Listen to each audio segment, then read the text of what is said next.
You do not need to be good with technology. You just need to be willing to follow steps. I hear this every day. People say, I'm not good with technology. I'll never ever be able to do this. And you probably feel exactly the same. You might feel uncomfortable to open a new app on your cell phone. Never mind, begin something online. But yes, the truth. Most people that start this business have no idea what they are doing when they start. They have no tech experience or skills.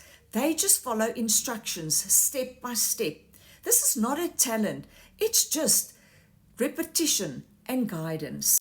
You are not bad with technology. You just haven't been shown the right process yet. You are someone who can learn, someone who can adapt, and someone who's one decision away from something that actually works. If you feel it might be time for you to try something different, why don't you comment below, start, and I would love to send you a PDF to show you exactly how easy this is for you to start. Or you're welcome to WhatsApp me. My cell phone number is up here in my bio.